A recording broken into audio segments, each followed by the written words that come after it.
LinkedIn. We've been very fortunate. You know, we've had an awesome time with a lot of new connections being sent to us from our venture capital partners, our private equity partners, and some investment bankers. And so as I'm going through this, I'm starting to have these introductions. I'm starting to notice a trend. And I don't know if it's a trend or if it's just something that's always been there, which I think is what it really is. And so I want to ask you, because whether you're in sales, marketing, you're a chief executive officer, anywhere in the C-suite, I've got to ask you one question. You see it scrolling above me on the top. And that is, are you being intentional with your messaging? Now, the answer that you're going to give me is yes. But my question really isn't about are you being intentional. My question is, are you creating messaging that resonates specifically with your target market, specifically with your ideal customer profile, specifically with the problems and pains that your persona does? And here's what I mean by that. I'm going to give you a challenge, right? And please feel free to make any comments that you want on this. I'd love to know whether or not, you know, anybody else is seeing this type of stuff. But what I'd really love to know is this. The challenge is if you would go out, just do it right now. You're on LinkedIn, or do it right after you watch this video. Click on 7 contacts that you know. Go to their current position.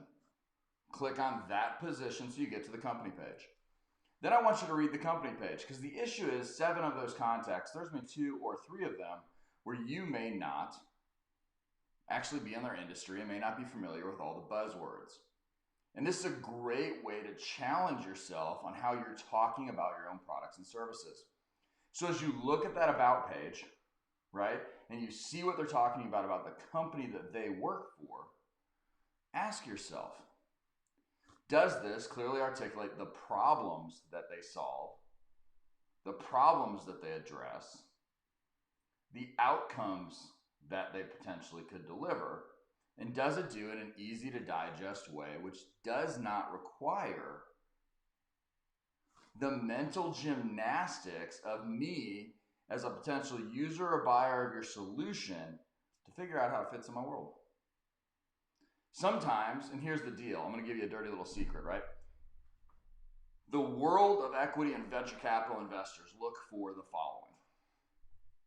They look for technical founders. And they look for technical founders because those are the people who can create awesome, ridiculously fantastic products. So they can create these awesome products, but the problem becomes they get obsessed with the products. Non-technical founders, guess what? You guys thought you're off the hook. Non-technical founders, because we're not technical, we almost feel this need to over-engineer with our technical teams, our products and services. And so in both cases, we're really busy trying to appear innovative and smart. All your prospect cares about, all your clients care about, can you solve the biggest problem they have in a meaningful way with a reduced amount of risk of getting it done, so when they make a decision, they don't blow their political capital or their budget. That'll have an ROI that'll make them look like a champion. Right? And so those are some of the things we got to think about, because here's the deal. Go read those company pages on LinkedIn. Right? It's AI this, machine learning that. They're using big buzzwords that don't actually mean anything. And so that ends up being a pretty significant problem, because it's not easy for your clients and prospects to understand your suite of services and what you do. Because here's the truth of the matter. They don't care about you or your product or services. They only care about what your products or services can do for them. So I used to do some consulting work with with a great guy named Randy Remersma, who is now, I think is VP at this point at MuleSoft. And Randy used to make people stand up in the middle, the very beginning of a sales training session. He's doing a 2-day event. He'd make them stand up. He'd say, now repeat it, put your head back and repeat after me. And essentially what he'd say is, hi, I'm Ken. My prospects don't care about me. My prospects don't care about my company. My prospects only care about what I can do for them. And so we spend this time creating this messaging and understanding that it's incongruent across the different mediums that we're talking about. Right? And so the different mediums we're talking about could be LinkedIn, your website, your outreach, right? Your intro. Those different mediums all need something that says it connects the dots.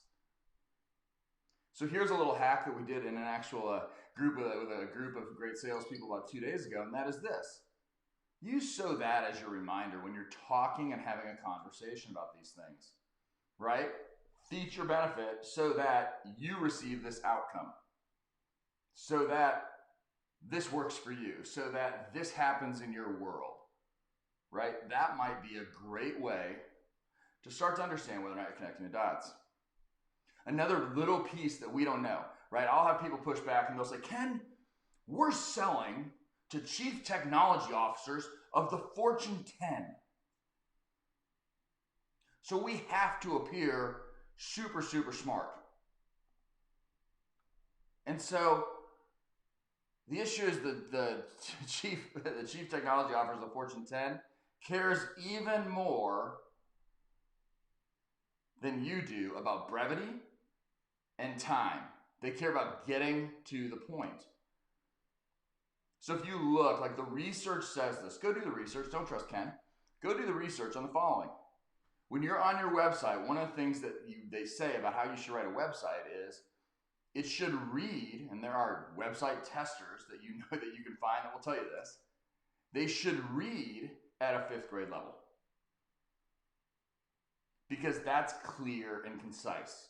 So my question to you is this. Are you more interested, whether you're a salesperson, a chief executive officer, a founder, non-technical, technical, trying to raise capital, trying to find product market fit, or trying to scale and commercialize a team? Are you more interested in sounding smart than having influence? Are you more interested in being intelligent and perceived as somebody who has a $200 a word vocabulary? Or do you effectively want to be the best communicator in the room? Because my money is on the best communicators win the best deals. And so it's really something that we have to pay attention to, because you're missing that throughout. Because when you do that at the executive level, and then you ask for your sales staff to go create their own messaging, to go talk to people, and you don't inspect what it is that they're looking at, we run into a pretty big problem because they start using buzzwords too. Because you know that if you inspected a deal with somebody who's selling for you and they said they don't have the resources, you're a smart enough executive that you would say,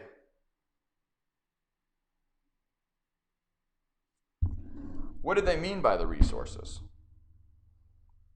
So I hope you guys could hear all that, because I just figured out the mic has been this far away from my face. So with that being said, I'm going to shut this thing down and we'll figure it out again.